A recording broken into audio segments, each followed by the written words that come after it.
And now, coming to the main stage, bringing sexy back to survival, Aaron and Jonathan.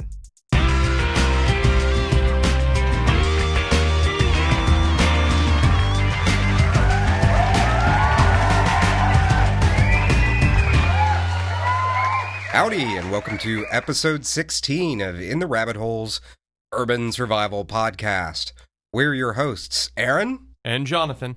In today's episode, we laugh at the world and play with our bags.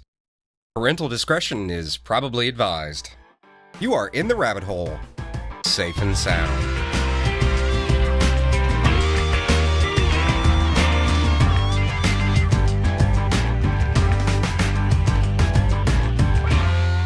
Welcome back, Jonathan, from your trip abroad, and by abroad I don't mean a dame, and by a dame I don't mean English royalty. Thank you very much. It was a nice, relaxing trip. Now that I'm back in the States, I'm quite happy. Yes, we're feeling a little extra zany today. We thought we'd start the show today by telling you a little bit of what you may have missed in the last week, since everybody's been focusing on Obama or Usama, or whatever we're naming him today. Usama. Now, Usama. We don't want any... now, you have a theory about this. I do have a theory. It's because we don't want to confuse the American public as a whole that all the news organizations have decided it's no longer spelled Osama. It's now Usama, so that you don't get confused with Osama and Obama. Which we did see quite a bit of people were... Pretty much every single news reporter there is at one time or another has mixed the names up during the conversation. So I think in order to more easily, speak about it, they've now gone with the Usama, not Osama. That's my theory. It may be complete bunk. But since there is no actual English spelling of his name, it makes sense that they could kind of play with it. It's like the word Hanukkah. You know, there's like 14 spellings for Hanukkah. That's always been very confusing. Exactly. Especially for people like me who can't spell worth a darn. Well, spell it any way you want. That's usually what I do, with the entire English language. That works too. Okay, so here's what you missed. Syria continues to crack down. Big surprise there. The Turkish Prime Minister survives an assassination attempt by the PKK or PBK or Peanut Butter and Jelly? Something like that. Their security forces or something. I don't know. Somebody went after him. I don't know. Yeah. The former Egyptian Interior Minister, I'm not going to try to say his name, was sentenced to 12 years in prison. Jonathan coughed. The Sudan is in a state of fragile peace that looks like it is going to pop at any minute. Another big surprise there. Oh, I've got one. Okay. Iran is no longer a real country. And yes, we're laughing about this because apparently... It's so sad. It's okay in Iran to charge people with being magicians. And my personal favorite... Actually, I'm sorry. Magicians, sorcery, and my personal favorite, invoking genies. I'm not mocking anyone's religious beliefs, but I do not believe that is part of the Quran. I could be wrong, and please correct me if I am. No, I did read it is not part of the Quran. Right. So apparently Iran is now they are a fictional country. Because these are just not things you try public officials for. At least not in the year 2011. Maybe if we were back in like 1614. All right. Posing myself once more. Please feel free to continue. Thank you. The Ivory Coast finally has scheduled the new president to take the oath of his office. But the same old monkey business is pretty much still going on there. Headway has been made at the Japanese Fukushima reactor. Ventilation has been installed to filter out the radioactive material, which will then allow workers to stay in there for more than 10 minutes at a time and install a cooling system. That's a very good thing. Portugal, another giant surprise, gets an EU bailout. Yep, a third EU country has taken a bailout rather than implement austerity measures and actually fix a problem. My guess is, much like the other two bailouts, this one will also fail. Probably. The most interesting of all, besides people playing with genies or trying to put them in their bottles or whatever they're doing over there. Sorcery, man. Sorcery. Commodities had a flash crash in the last week. Now, this term is being thrown around a lot. It kind of needs to be looked at with some grain of salt, and I'll explain in a second, but these items included oil, silver, copper, gold, coffee, corn, cotton, and soybeans. The reason I say take it with a little bit of grain of salt, because this list of commodities, some things saw what can actually be considered a flash crash, and some of them are just a dip. Me personally, I think this is a calm before the storm. A little bit of tinfoil hat on me for a second there. But the general consensus is that this is all those evil speculators and everything else kind of leveling back out and the market calming down. Swiss banks have frozen several of accounts of all the fun guys in the Middle East, totaling over $70 billion. It's good to be king. It's good to be king. That is presumably a fraction of what most of these countries, or what most of these guys had. Let's see, what else? The Mexican president said something dumb. Okay, yeah, as business as usual. Canada got a conservative president, and the Liberal Party took a real beatdown. By their measure of conservative, I don't know how conservative we're actually talking here, but fairly interesting. It was a large shift right for Canada. Yeah, by Canada. And when I say right, I don't mean correct, because again, we're not trying to espouse any political belief here.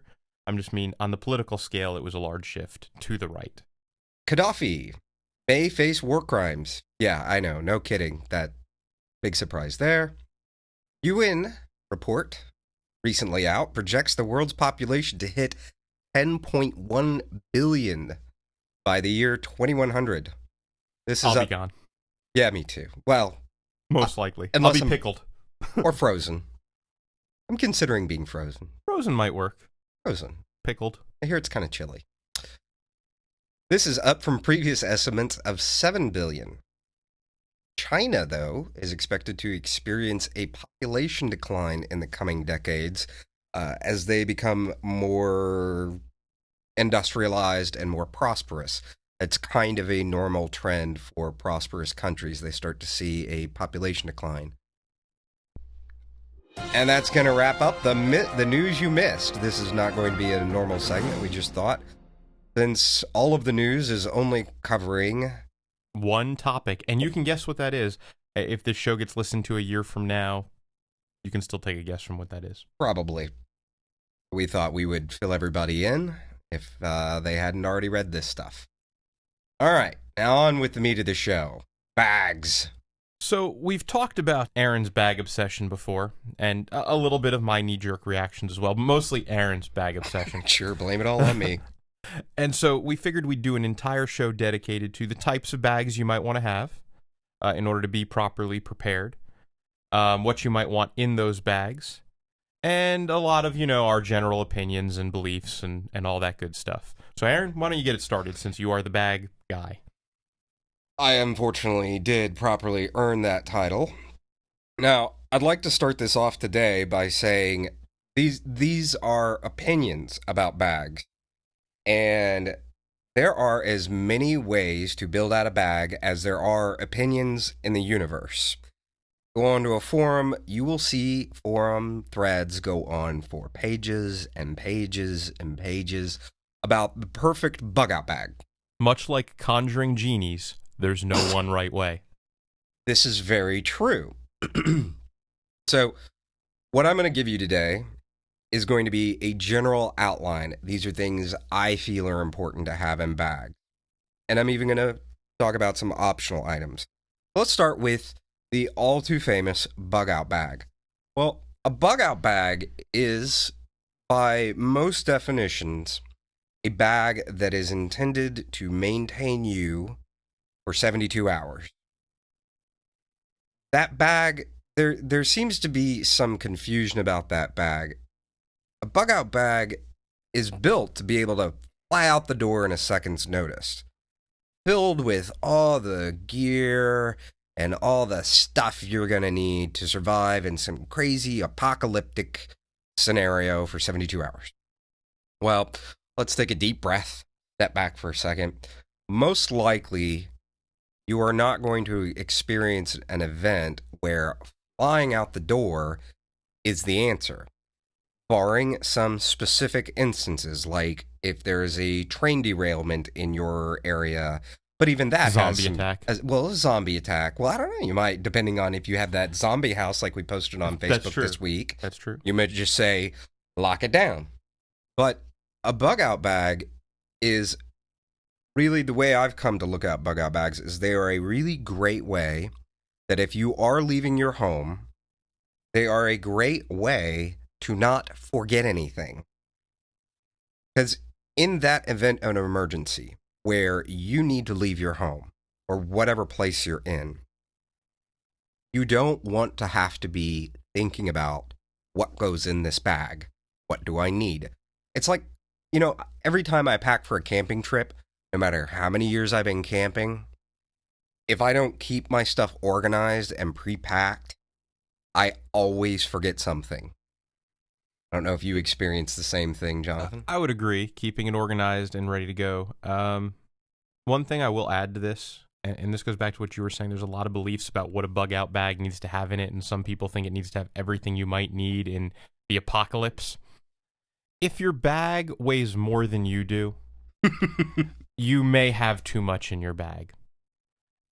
If it weighs 50% of what you do and you're a large male, you may still have too much stuff in your bag. So keep in mind, it needs to be something you can grab and go. It is not your stay put and live off of it forever bag. It's like Aaron said, 72 hours is not that long a period of time. So be reasonable. 3 days. We will post a lot of the stuff we're talking about on the site, but just keeping it reasonable and intelligent, and again, going towards the most obvious things that might happen and not focusing on the zombie apocalypse.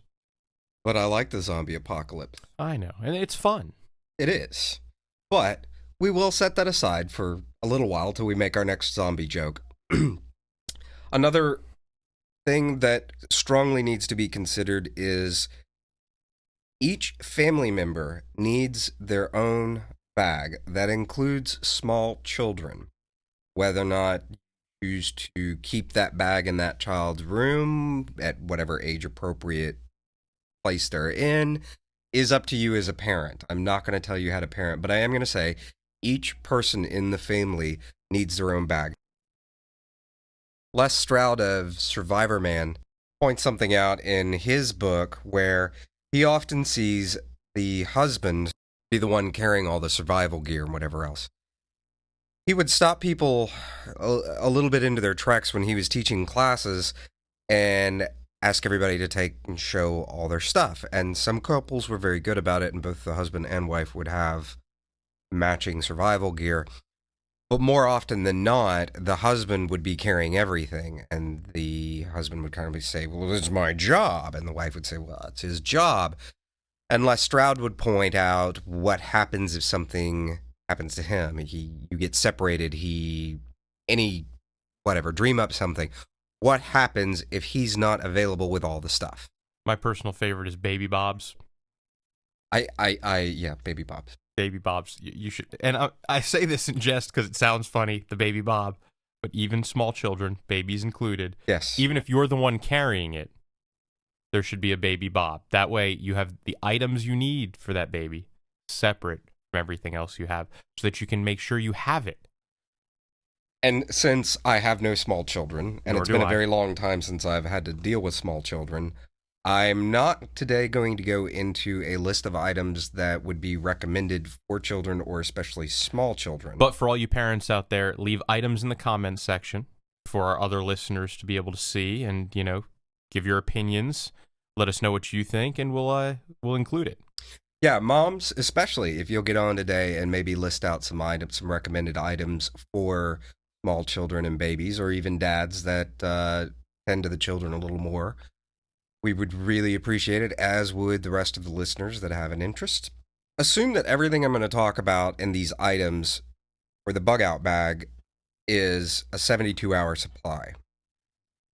First, you need clothes, and they need to be seasonally appropriate. Next, food. That can be MREs, that can be dehydrated, Mountain House style foods.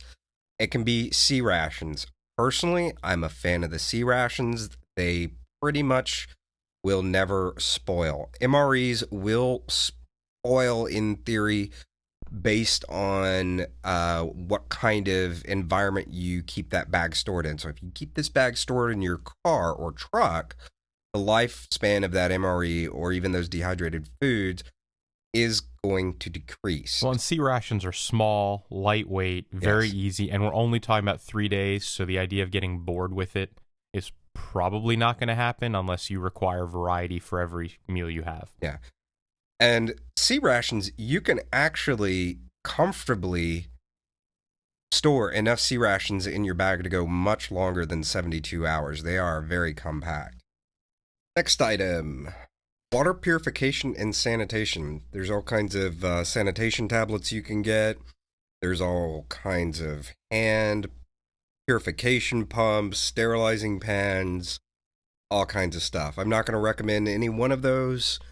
Get online, read about them, see which one suits you best. Also, take a look at our site. We're going to be doing some reviews of water purification systems. I don't know if we have any up yet. We don't think have so. any up yet. But long term, I know there's a couple that we've been looking at that we're considering. So keep looking at the site, keep watching the site itself, because not all reviews make it onto the show. Water bottle or canteen, whichever one you prefer. You need something to hold drinking water in. Cash and a debit card, or if you use them, an emergency credit card. I do not recommend that you only keep an emergency credit card in your bag. You need cash. If you're using this, Bob, there is a good chance that electrical systems might be down.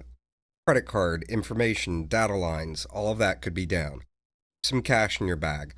How much cash you keep? Totally up to you. It's really whatever you feel comfortable with. You need to make sure that it's not so much that you've put your entire cash reserve in this bag, because that's ridiculous. And it's not so little that you can't buy lunch for you and your family. Yeah. My personal rule of thumb is I always keep a $100 bill stashed in a whole bunch of places, all in myself and in all my bags. That is a minimum for me. But $20 in most instances will get you personally fed for a day. Right, and for $20, you might be able to go to a fast food place and get a quick meal for your family, which at a fast food place might actually get everybody through a whole day with calories. Yeah. Prescriptions. This is one of those things that will get forgotten. So if you're in a situation or if you have an understanding doctor that's willing to prescribe you a little extra, put some away in your bag. Take careful note of the expiration dates. That's kind of a thing you need to be aware of with everything in your bag that can possibly expire. Be aware of the expiration dates. I'm going to throw this out there for everybody. People buy aspirin in bulk. Aspirin can become very dangerous past the expiration date. Actually, it actually Right, does become... At a certain point. I know the expiration dates are always set a little early, but use it as a guideline. You actually should be throwing away aspirin at the expiration date. It's not a general, it might not be okay. It really does become unsafe very quickly after that expiration date. Recently, where I was going to take some aspirin and my girlfriend Jennifer slapped it out of my hand. Now, I think part of that was just for fun, but it also turned out that even though I know better, I wasn't paying attention and I was about to take expired aspirin. Yeah, aspirin does become poisonous. A pocket knife. I am a big fan of Swiss Army knives. They're inexpensive, they have lots of tools in them. So a pocket knife. You can substitute a pocket knife for a good Leatherman. Both are also very confrontational, non-aggressive looking people that aren't into knives or aren't perhaps enlightened are not going to look at that and see it as a weapon, whereas maybe one of the speed opening knives or some of these more tactical knives will be perceived as a weapon. Right, stay away from the weapon tactical knife. Now, we're not saying don't have one in your bag. I personally believe they're useful tools to have, but for your go-to knife should be a pocket knife that's, in my mind, manageable, easy. A Swiss Army knife is great. And again, like Aaron said, the Leathermans are fantastic. I happen to like the Leatherman Wave. We have talked about that on the site before. I think there actually is a review of the Wave. No. We haven't done that yet. We have not done that We yet. need to get the Leatherman Wave review up on the site soon. But we recommend the Leatherman Wave. Both of us have them. We've used them a lot. We've tried a bunch of different multi-tools. And in the end, really, the Leatherman Wave just keeps coming to the top. Yeah. Flashlight. I keep a ton of flashlights in my bug out bag. As somebody that is constantly playing with and even reviewing different survival gear, I've wound up with a bunch. I think I actually have 3 flashlights in my bag and a headlamp. And I even have a small flashlight I have at least 2 flashlights in every bag that I have. I have 2 flashlights in my bug out bag, and yeah, I'm going to admit it. I have a tiny little flashlight on my keychain. Yeah. And Aaron can testify to this. It is bright enough that it's as bright as some tactical lights. Yeah, some of the Streamlight makes a tiny one that is fantastic. Yeah, mine is the Streamlight. It is a tiny one. We'll put a link to it on the website. Yeah. It's great to just keep on a keychain. That way, if the power does go out, you know where your bug out bag is, but it's nice to have that flashlight to find it. Yes. A headlamp is also, I think, an essential tool to have in your bug out bag. There is nothing better than being able to have both hands free to whatever you need to do and have light on a subject. Yeah, for any of you who go camping, even car camping, I think you'll find that if you've ever had to set up a tent in the dark, that's the prime example of why a headlamp is one of the most useful things you could possibly have. And in a situation where you need a bug out bag, get that headlamp. Mm-hmm. Personal information packet. We've got a whole article on personal information packets. One of these should be in your bug out bag. If you do not have one and you've got a bug out bag, you need to stop what you're doing, make one, and put that in there. It should include all of your personal information, like the name implies, including things like a copy of the deed to your house, stuff like that. If you are in most disaster situations, law enforcement will cordon off neighborhoods and small cities and stuff and not allow you back in without that. You need to show proof of ownership. This is a very important thing to put in your bag. Small first aid kit and a breathing barrier or CPR. If you have not already taken a Red Cross course, that needs to be on your list of things to do very high, especially if you have children. And I'm going to say this, if you have children and you have not taken Red Cross recently, you are doing a tremendous disservice to your family, and that's your job as a parent. Your number one job is to protect your children, and basic medical care in an emergency situation is part of that. Take the class, maintain your certification. It only takes a day. Even if you take the full-blown adult, infant, child, CPR, automatic defibrillator, that whole thing only takes 1 day. State and local maps. If you have bug out routes planned, which you should, and we'll do a whole show about at a later date, that should all be in your bag. Pens and an indelible ink marker. And he means Sharpie. A Sharpie, yeah. I mean, that's the brand name for those of you who didn't know what an indelible ink marker was. Now, think Sharpie. It's a permanent marker, and my personal favorite are the Sharpies that have a pen on one end and a marker on the other. You also need a notepad. This is great for taking notes, taking down information, any all kinds of stuff. We all have smartphones, but you know what? Batteries die. Maybe you need to tear off a note and leave it for somebody else to let them know where you've gone. That should be in your bag. Something that I've done I have a notepad in my EDC bag, my everyday carry bag we'll talk about in just a minute. I have another one in my bug out bag, and I have a third one in my car bag. And what I've done with mine is I used a Ride in the Rain brand notepad, and it's a waterproof notepad, and I used my Sharpie, and I wrote on the front of all three of them, first responders, personal information, first page.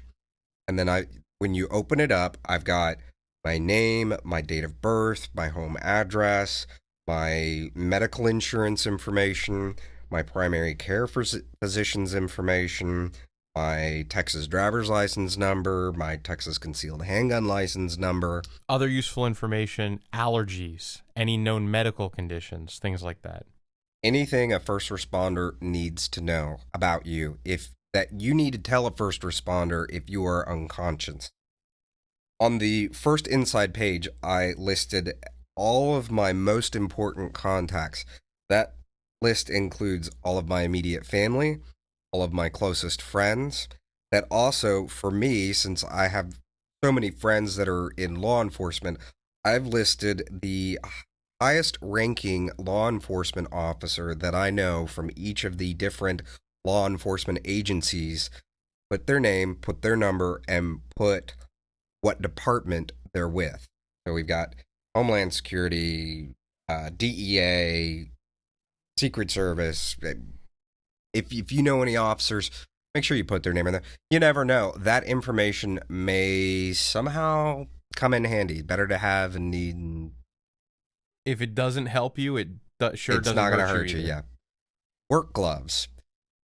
If you're in a bug out situation, there is a chance that you're going to be dealing with moving debris, having to fix a car. Maybe it's cold and you just need to protect your hands. A handkerchief. A handkerchief has 1,001 survival uses. I do not recommend any of the dumb survival handkerchiefs out there. Just go get a good old-fashioned handkerchief for $1 at your local outdoor store, Tractor Supply, wherever you shop. The other thing you might want to consider instead of the handkerchief is those Middle Eastern scarves. The thing you see U.S. soldiers wearing them. You see Arabic people wearing them. But they're basically a very large handkerchief. That's the way to think about it. It's extremely large, and it makes a great head covering, and it can cover your mouth as well. You can also use them as a sling for a broken arm. Yeah, very useful, and they're a little larger than a handkerchief, but they fold down pretty small. Yeah. I've actually got one in my bag, and it folds right into the bottom, and you almost don't see it there at all. Mm-hmm. An N95 respirator. These are the little face masks you see people wearing when they're worried about swine flu or whatever else. These are good if you're in a situation where there's going to be lots of dust or maybe a flu pandemic, all kinds of things. Something that you should know about these N95s, the people that typically walk around with them when there's a flu outbreak, you'll see them rubbing their eyes, touching their mouth, doing all kinds of really stupid things. That's stupid because these are openings to your body. If you have the mask on, don't take it off and take drinks of water and stuff. Don't rub your eyes. Don't put your hands in your mouth. Just saying. Also, for men out there, the N95 masks become relatively useless if you have facial hair. Very true. Cell phone charging cable. I believe everyone should have cell phone charging cables stashed everywhere. Emergency blanket or bag. Many of you have probably seen the emergency blankets. They're those Mylar silver emergency blankets. There's also, and you can find them in a bunch of different variations, but they're emergency sleeping bags. They're made out of the same Mylar material, but instead of just being a flat sheet, they open up into a sleeping bag. And they are a little bit fragile, so they're not exactly multi-time use. But No. the idea is this is only a 72-hour bag. 3 types of fire starting tools. This can include matches, disposable lighter, butane storm lighter, Swedish steel. If you're Aaron, you have all of these plus a few. In my pocket right now, a magnesium block. There are Aaron, how many magnesium blocks do you own? I think last time I checked, I own a dozen. That's a lot of magnesium blocks. This was from when we were first getting started, and I ran it, and I walked into an academy, which is a local outdoor store here, and just pulled everything they had off the rack and put it in. They're like $5.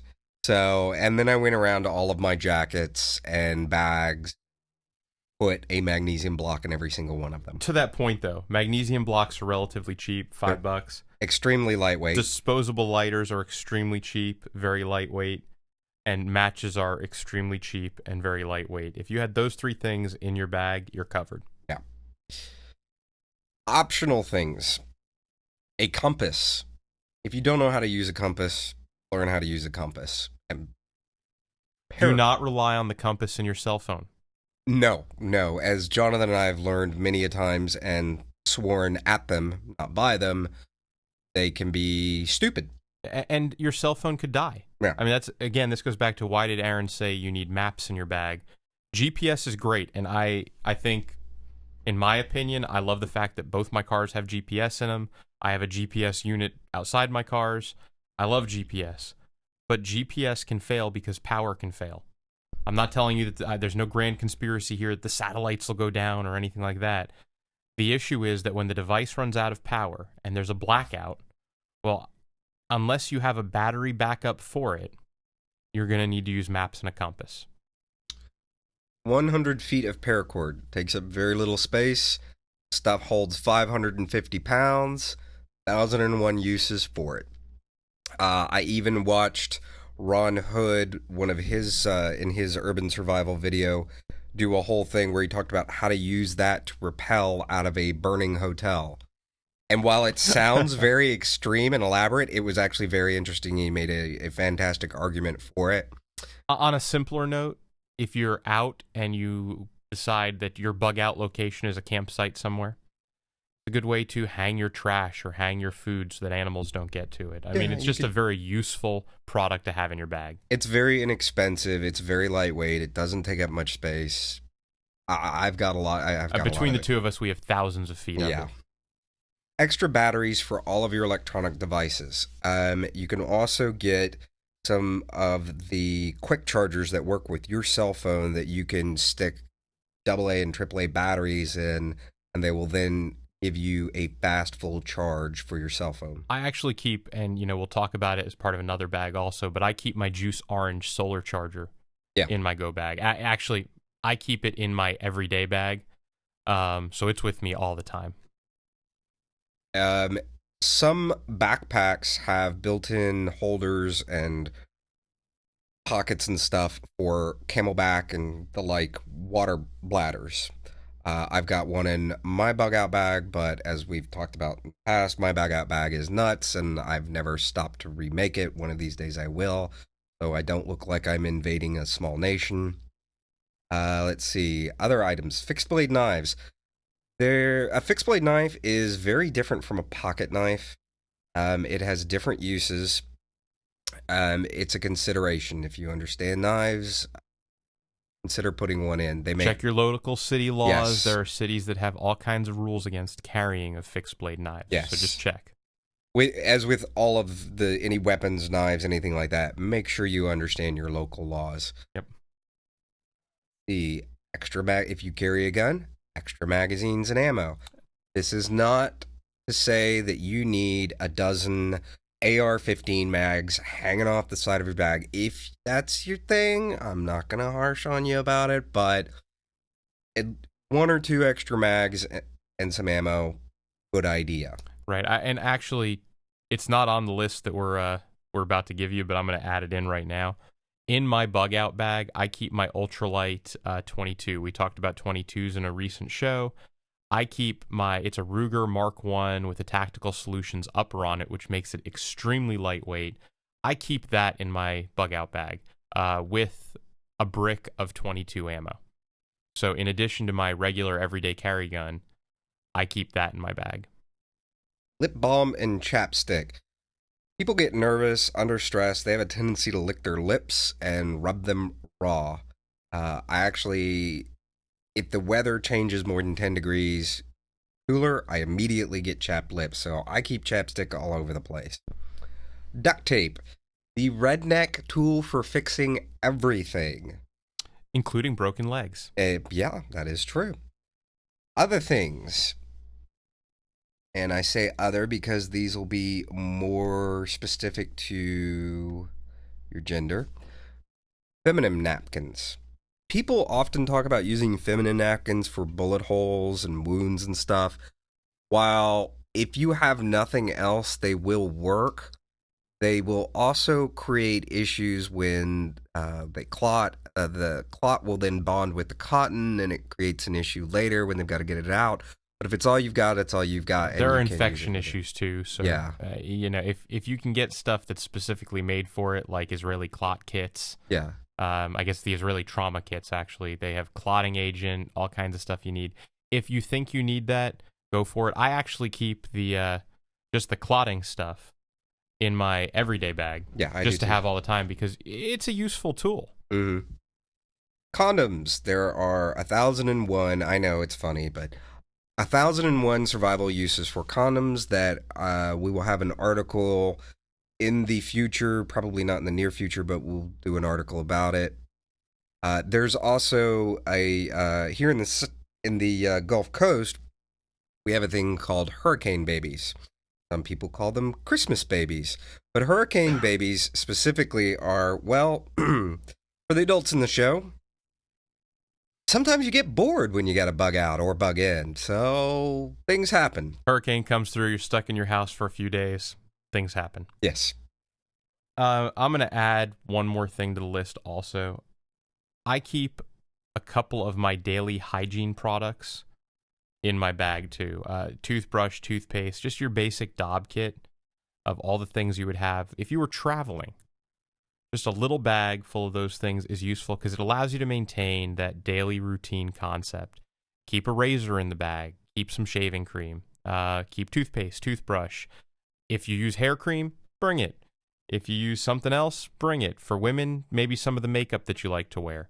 I know it adds a little bit of extra weight, but it's not a lot, and it's worth having. It's very little, and if you're somebody that's really worried about weight, you can do things like a trick I learned when I was backpacking as a youth, which was to cut the handles halfway off of my toothbrush and off my razor and stuff like that. So I keep a small travel size thing of Gold Bond in my Dopp bag that's in my kit. Toothbrush, toothpaste, dental floss. I actually keep dental floss even in my everyday carry bag because there's a use that you can use to get rings off swollen fingers. There's all kinds of stuff. So that is important. Hygiene is important in these situations. You don't want to be dealing with a nasty case of monkey butt or stinky pits while you're or just not having to bunk feeling out. comfortable. I mean, the last thing you want is to put yourself in a situation where you don't feel comfortable. If you wear eyeglasses, get a cheap second pair of eyeglasses and put them in your bug out bag. I'm also going to make that same recommendation for everyday carry bags. I know my girlfriend often wears contacts, but half the time she wears glasses too. And she did not have a second pair of glasses with her the other day, and she lost a contact, and I had to leave and go take her another pair of glasses because she's blind as a bat without them. All right, so I think, like we said, there are a lot of things you can put in a bug out bag. These are just our opinions of things that should go in there. Hey, and feel free to send us what you have in yours. Yeah, no, You can put send it us a in the picture. comments. Yeah, put it in the comments. You can put pictures in the comments if you want of your bag. Moving on to car bags. Here's the way. Now, there's a concept. I'm going to mix topics here for a second. There's a concept of that your bug out bag should always be with you. I'm going to tell you now, I do not carry my bug out bag with me everywhere I go.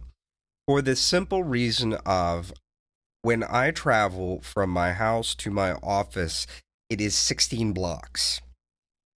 I can run to my house with plenty of time to spare if I had to. It really depends on how far from your house you live, your lifestyle, everything else, whether or not you carry your bag with you. So my personal belief is that all of these different kinds of bags should intermingle and supplement one another. Right, and they can be, depending on the type of lifestyle you have, it can be mixed and matched. If you're somebody in your car a lot, you may not need a separate car bag. It may be the car/bug out bag. If you live in a non-vehicle urban environment, I know there's a lot of people who don't have cars who live in urban environments. You don't need a car bag. Maybe you just need a bug out bag and an everyday carry. If you're a single person and you just don't have that much stuff you need, an everyday carry bag may be all you need. Yeah. So again, it's you have to tailor this to your personal needs. But we understand that. We're just trying to give you the broadest range of things that we can think of that you might need, and hopefully it'll be helpful as you prepare. Car bags. And this isn't necessarily stuff you'd keep in a bag. It can be stuff like I keep a Rubbermaid tub in the back of my Tahoe, and I keep these items in that. I keep a gas can, a small gas can. I keep jumper cables, a collection of automotive fluids, an emergency rescue tool. There's a million and one of them out there. That emergency rescue tool can be used to open doors that need to be opened, smash out windows, get somebody else out of their car, all kinds of stuff. Road flares, so that if you're broken down on the side of the road in the middle of the night, don't smash into your car. Small toolkit. Here's the thing about the toolkit. If you don't know anything about car repair, that's okay. In the military, you're given an emergency medical kit that goes on your side, and that's not really for you to use on other people. It's for other people to use on you. It's kind of the same concept with a selection of tools. Even if you don't know anything about car repair, somebody may come along that is willing to help you and has some clues to what they're doing, but not have the tools. So this gives you the opportunity to say, oh, you need a screwdriver? Here you go. Got a little toolkit. Knock yourself out. A cigarette lighter inverter. These are really neat. You plug them into your cigarette lighter, and you can get anywhere from 1 to 3 electrical outlets. It allows you to plug in and charge laptops. It allows you to do anything that requires regular 120 volt. Highly recommend them. Not very expensive. I have one. I think I picked it up at Walmart for $30 or $40. Duct tape.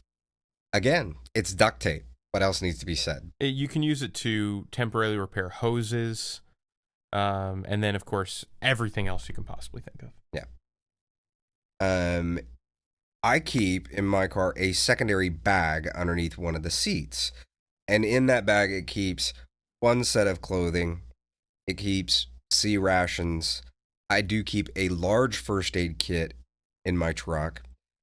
And this is going back to bags being supplemental. Yeah, I already have a first aid kit bag in my EDC bag and my bug out bag. But I look at my car, I can carry a lot of stuff in my car. So for me to carry supplemental items, it's no sweat off my back. State and local maps, your personal information packet. See the article that we have out about that. Fire starting.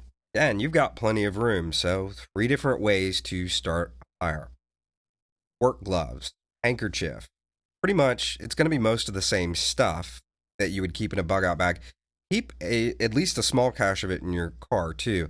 Most of this stuff's just not that expensive, and again, prepping is a marathon. It's not a sprint. You don't have to run out tomorrow and do all of this if you don't already have it. Hey, I'm just going to add something back to the fire. I know that was just a jump ago, but people think of fire in terms of light and cooking, and that's because we live in the South, at least Aaron and I do.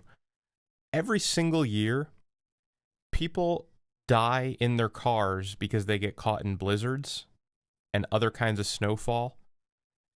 Fire is a great way to continue living. You can find a small shelter. If you can light a fire, you can stay warm. That will keep you alive. Being frozen to death just doesn't sound like a lot of fun. No, I hear it's a rather unpleasant way to go. I would imagine. I would imagine. Cell phone charging cable, a compass, again, how to use one, a Hank paracord, a pocket knife, a water bottle, a flashlight for batteries for all of your electrical devices. Hey, just on the flashlights for a second and extra batteries. Mm. Tactical flashlights are awesome. They get extremely bright. They can light up fields. The only problem with them is they tend to use CR123s, which, while you can find these days in most places, aren't always the most readily available batteries. Yeah. If you want to have one tactical light, I know just like Aaron does, I have more than one flashlight in my bag. I have one tactical light, and then I have one flashlight in my bag that's basically just a mini mag, those little mini mag lights, and it just runs on AAA batteries.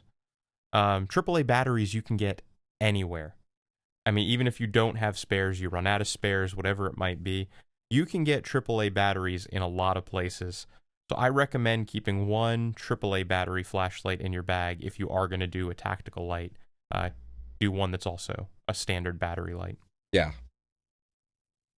Emergency blanket or bag, again, they're very small. They don't take up much space. But again, this is a vehicle bag we're talking about, so you can even additionally put in a full-size blanket, like a fleece or something. Optional things, extra magazines and ammo, personal solar charger for devices, solar charger to trickle charge a car battery.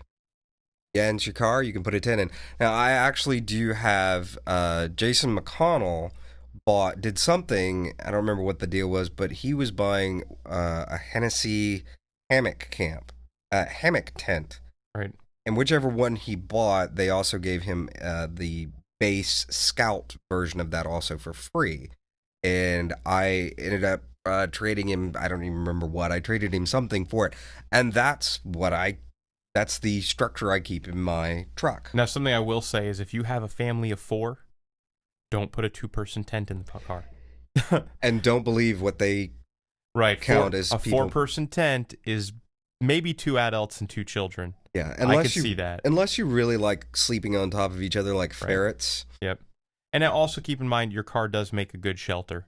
Yes. So you may not need the tents. Tents will just allow you a little bit more room to spread out. Well, the tent's also in case you're out and something happens to the vehicle. Right. Yep. So look at your car bag as backup and supplement to everything. And having that stuff in a lot of ways, especially if you live close to home, but maybe not that, maybe you've got some travel time between your work and your house or whatever, and you really don't want to drag around a full bug out bag, it's a great way to say, I can get home with the items in this truck. Right. And remember, again, I'm going to go back to the climate thing. Keep your local situation in mind as you develop these bags. Aaron and I are here in Houston, Texas. You don't need a snowshoe in Houston. Right. We tell everybody that all the time. I want to be clear again with this show. In Houston, Texas, we don't really worry about snow too much. Even when it does snow, that rare once every 3 to 5 year occasion, it doesn't stick to the ground. So I'm never going to worry about a blizzard and getting caught in a blizzard here. Most of the time, I don't have to worry about freezing to death here, although you can get hypothermia even in relatively warm weather, especially if you've got shock and things like that. But in terms of normal everyday issues that I might run into, including hurricanes and those types of natural disasters, there's some things I don't even think about because I don't need to. You may need to think of those things. And so please, again, in the comments section, we'd really like this to be interactive because we can't think of every possible scenario, and we only live here, so we try to prepare best for where we are. But we'd love to hear from anybody who's in the Northeast or the Northwest or, North Central U.S. Let us know what it's like there and what you guys need that's different from what we have. Okay, moving on to everyday carry bags, also known as EDC bags. This is, as the name implies, the bag you carry with you every day. Okay, so what goes in an EDC bag? A water bottle, a small first aid kit with breathing CPR barrier, your local map, maybe even a state map. Maps do not take up much room. Cell phone charging cable. I know, I'm crazy with the cell phone charging cables. A flashlight. Additional batteries for that flashlight. an N95 respirator, and a handkerchief. And keep these things small, light. I mean, this is your smaller bag. It's really designed mostly for you. You might have a couple of things that can help someone else out, but overall, this is just what you're carrying around. It might be a briefcase, a messenger bag, a backpack, but it's not going to be a huge overnight pack or overnight sack or duffel bag or anything like that. No, the idea is that it's kind of like if you carry a gun, you don't choose this giant, heavy, ridiculous gun for your everyday carry. You end up not carrying it. Same thing with your everyday carry bag. This needs to be reasonable in weight. It needs to be reasonable in lifestyle. This is a good time to bring up the whole concept of gray. Everybody might have heard of gray. Well, hold on one second. Let's finish up a little bit, and then Okay. we do need to come to gray because that is an important topic. Optional items for your everyday carry bag. As long as the weight's reasonable, I really, all I can say is you can go nuts with it. My everyday carry bag, I have a small first aid kit, blood clotting agent. I have a set of first aid bandaging. But you've gone out of your way to find small equipment for all this. I mean, his bag, just to give everybody an idea, is about the size of a small laptop bag or briefcase. I mean, it's a really small bag. I mean, it's not huge. It would fit maybe a 15-inch MacBook Pro. Yeah, it actually does. But that's it. It won't fit anything larger than that. Yeah. And it's maybe the thickness of 2 to 3 MacBook Pros. Yeah. It's not a huge bag. It's got it's kind of tactical, but which we'll talk about the gray stuff in a minute for those that want us to get there. But I also keep an emergency blanket and an emergency bag, and I keep a charging cable. I keep all kinds of stuff in there. But like Jonathan said, I've gone out of my way to look for lightweight, small, compact items that will fit in that bag. I keep a fixed blade knife in there, a small neck knife, This is a great time to think about, all the things you can do with an Altoid tin. yes. I mean, and I know that sounds silly to some of you. Some of you know exactly what I'm talking about. But there's all kinds of things people do on the internet. And if you look it up, you'll find it if you just Google it. People take Altoid tins and turn them into storage containers for all kinds of stuff. You can create an entire little medical kit, a sewing kit, anything you can think of in terms of small. Think in terms of the Altoid tin, and that's the kind of stuff you're going to want in your everyday carry. Yeah. And don't forget, if you wear glasses, second pair of eyeglasses. There's nothing worse than not being able to see in an emergency. I actually saw a really cool pair of eyeglasses a few days ago. Or actually, it was on my trip, so it was about a week ago. One of the gentlemen lost his glasses and couldn't find them anywhere, so he just reached into his jacket pocket, because I was in Prague and it was a little chilly, so everybody had coats on. He reached into his jacket pocket and he pulled out this little tiny container, and he had folding glasses in there. I've seen those. They are unfolded pretty neat. and they were actually really good looking. Like, these were really nice glasses. Now, I'm not going to tell you these were inexpensive. They were probably quite expensive, but it was a really nice way of carrying a second pair of his full prescription. And I don't know what brand it was or anything like that, but I know you can find them on the internet because I looked it up. There's tons of them out there. Yeah. Okay, so let's talk about gray for a minute, because this is a topic that comes up, or should come up, probably more than it does when it comes to bug-out bags and everyday carry bags and everything else. If you are a business professional working in the downtown area, and let's say you're in your mid-40s, suit and tie, strolling down the street on your way to work, it might stand out a little bit if you are have the tacticalist bag slung over your shoulder. Desert sand, Maxpedition, extra large backpack. Now, I'm not going to make fun of it because, God knows, I have more Maxpedition than I should, but I agree with that. these are things that can draw attention to you. It's more of a concept of, if you don't want to have the conversation of what the bag is for, don't make the bag stand out. Your everyday carry bag really should be a bag that blends in with you, just as most people, the concept of gray. I just realized we didn't actually explain what gray is. Yeah, I was catching that too. So let's go Okay, backwards so we'll back a little up bit. for just a second. Gray, the concept of gray is that you blend in.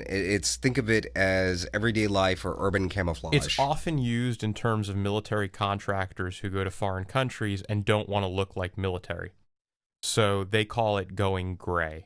Now, if you go and Google going gray or being gray, you will find all kinds of things. And when you're looking at these pictures, you're going to think, wow, these guys don't blend in at all. And you're right.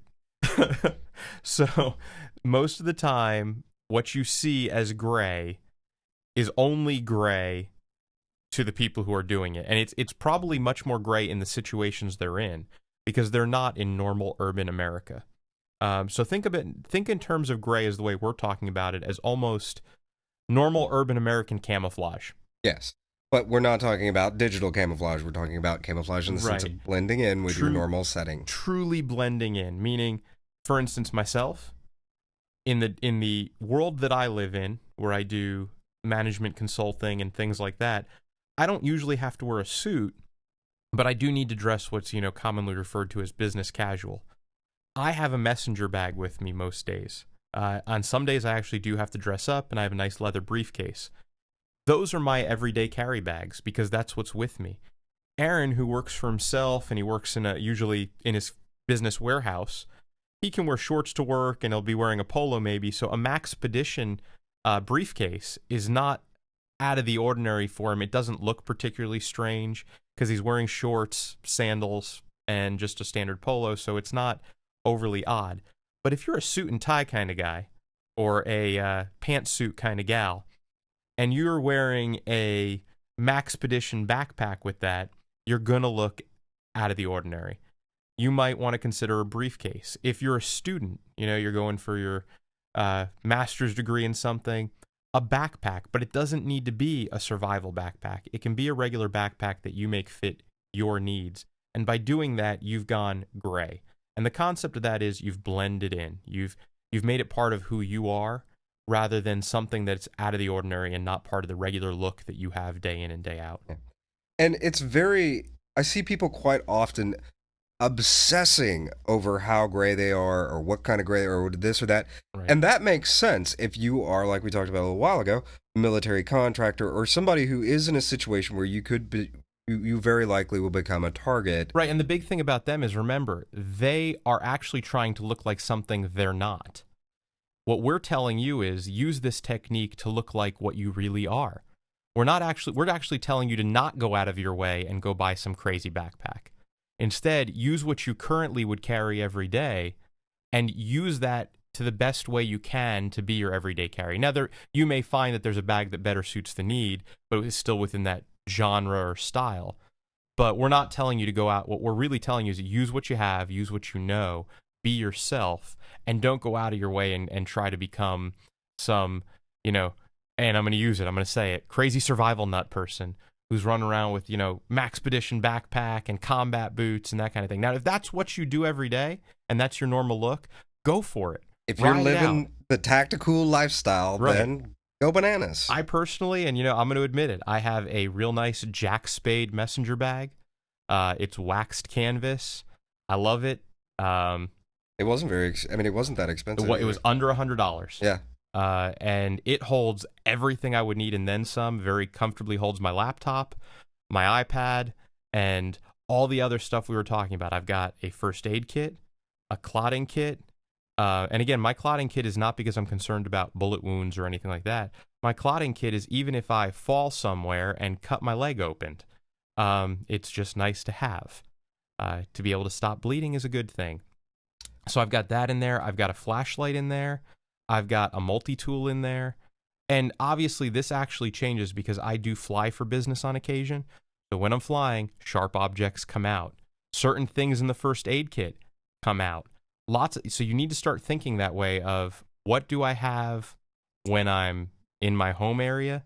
And then what can I travel with? If you travel by car, you're fine. Just worry about the locality laws that you run into. But if you're traveling by air, current TSA regulations really do change what you can have in your bag and what you can't. And those goofy regulations change daily almost. They do, but they're things you need to be very aware of. And do not go walk into a TSA line with a Leatherman multi-tool. That's a bad idea. Yeah. To wrap up with one final suggestion about that will influence all of your bags, especially for newer preppers that are just getting started. You're gonna go crazy with stuff. We've all done it. Lord knows we've made fun of me for having done it repeatedly. It's become kind of a theme joke. One of the things I've done to reduce my different bags is every 3 months I will go through and I'll take my bags, I'll dump them out on the living room floor, and I'll look at everything that's in the bag, and I'll ask myself, do I really need this item, or do I now have a skill that negates the need for this item? Or do I now have a skill to where I can use tool X both for the job that it's intended and potentially the job of another tool that I have in there? So it's the idea of reducing the things you don't need. In bug out bags or EDC bags, car bags, any of this, if you ever wind up on foot, the last thing you want is weight. So you're trying to reduce as much weight as you can. As you do that, keep a box of all of the stuff that you discard from your bags. In doing that, you'll find that at a later date, as maybe you want to build up a bag for a loved one or whatever, you can take the things. Now, I did this with a multi-tool. We were talking a little while ago that we've tried out a bunch of multi-tools. There was a brand of multi-tool in particular that I bought it, and then I got it and couldn't stand it. But instead of going out and buying another Leatherman to put in my car bag, I took that multi-tool, put it in my car bag, and now my car has a multi-tool, and then I carry my Leatherman around with me every day in my everyday carry bag. So if you practice that, and it's kind of like as kids, you hand-me-downs. Think of it as like a hand-me-down box. You'll probably get to a point at some point where you'll look at that box and go, man, I can build an entire kit out of the things in that box. And that is exactly what it's intended. There's no reason to throw that stuff away, but just save it and you'll build it up and you can create other bags and stuff. Right. We're not telling you have to have an everyday carry, a bug out bag, and a car kit on day one. No. Build your everyday carry first. It's something that's with you all the time. So build it out, and it's not a big build out. It's a small one. Like we said, start with a small first aid kit. Stick a small first aid kit into the messenger bag you carry with you every day, or into your briefcase, or whatever it might be that you've got with your laptop bag. For those of you that go to work every day, so many of you have laptop bags. Go to your local sporting good or REI or whatever it is and buy one of their small kits and stick it in there. Well, you just built the beginning of an everyday carry bag. You can even, most Red Cross offices have a little shop, and while you're there taking the Red Cross class, you can pick up a little first aid kit or a big first aid kit. Right. So but that's just by sticking that little first aid kit into your everyday carry bag, you've started building a true everyday carry bag, and that's the first step. Most of you own a multi-tool or a small pocket knife, a Swiss Army knife, or something like that. Get that non-threatening, and I do mean it. I had my rant on pocket knives and people thinking things were threatening, but get the non-threatening pocket knife or multi-tool and stick it in that bag. Again, if you do air travel, make sure you remove it before you do, but it's not a bad thing to have on an everyday kind of basis. That's the beginning of building it out. You do not need to go out and spend a whole bunch of money building out this kit on day one, but start building it out. Start thinking in terms, again, this goes back to the way we like to try to get this across. Think in terms of being prepared, and think in terms of your community, your health, and your intelligence. And as you do that, build out this kit around those concepts of how can I help myself? How can I help others? How can I maintain my own health? That's why I'm starting with the first aid kit. And work from the bottom up. Go from the most likely that you are to run into to the least likely. Right. First aid kit's a great most likely. You'll get a splinter. You'll sprain not sprain an ankle, but you'll skin your knee. You may sprain an ankle. Somebody else might cut themselves. Something as simple as a finger cut. You now have the tools to fix it. And one final tip for people that do travel a lot. One of the things I've done with my everyday carry bag and some of my other smaller bags that I've been playing with lately is any of the sharp objects or anything that's not allowed on an airline, any of those bags that I might potentially take with me somewhere, I'll put all of those items in one Ziploc bag and write on there, no fly. And if I'm going to get on a plane, I don't have to strip every last thing out of that bag. I can take that one Ziploc bag, put it to the side, and then I know that that bag is safe for travel. I've done something similar, and for those of you that do carry a messenger bag back and forth to work every day with a laptop in it, you'll know that most messenger bags don't have a ton of pockets. It's usually a big open compartment. What I've done to compartmentalize a bit is I've got, and you can find them in a few places, including online. Eagle Creek makes these small little compartmental organizational bags. They kind of have a mesh top, and then they're nylon all around, and they have a zipper. I use those to actually compartmentalize, and the one for flying is a little red bag, and that's the one I remove. I remove the little red bag whenever I'm going to fly. That's where my Leatherman multi-tool is, a couple of first aid items. I've got a little tiny, it's called a Ouija bar or a micro pry bar. I take that out too, just because I want to make sure that I don't get in any TSA agents on any of their lists of pull this guy to the side. You don't want a body cavity search? I do not want, it would be my preference to never have a body cavity search. If I can go my whole life without one, I think I'm ahead. But just using those to compartmentalize and to kind of keep track of where everything is great. I love those little Eagle Creek things. I've got a few of them. I've actually it's become my dot bag for my normal everyday travel in my suitcase. But I've got the small ones for my messenger bag. Makes it very easy. They come in multiple colors, so you could quickly organize. So I recommend those. But again, make sure you know the laws and the rules of wherever you're going. And with that, we wrap up episode 16. Thank you for joining us today. If you like the podcast, make sure to leave us a review in iTunes. It helps others find us, and it lets us know how we're doing. If you didn't like it, well, why not tell us about it using the feedback form on the website. Seriously, the show is for you, the listener. Be sure to connect with us on Facebook, YouTube, and Twitter through the links on the top right-hand side of the site, www.intherabbithole.com. Don't forget to sign up for our newsletter by visiting the newsletter page. By connecting with us, you'll receive updates about the site and notifications of new articles and podcast episodes. That's right, we're not just a podcast. Every week, articles are posted to the site, intherabbithole.com, that cover all manner of topics relating to surviving in an urban environment, whether in good times or in extreme circumstances. Show notes are posted with each and every episode, where we invite you to comment on the show and interact with us and each other. Till next time, stay safe and sound.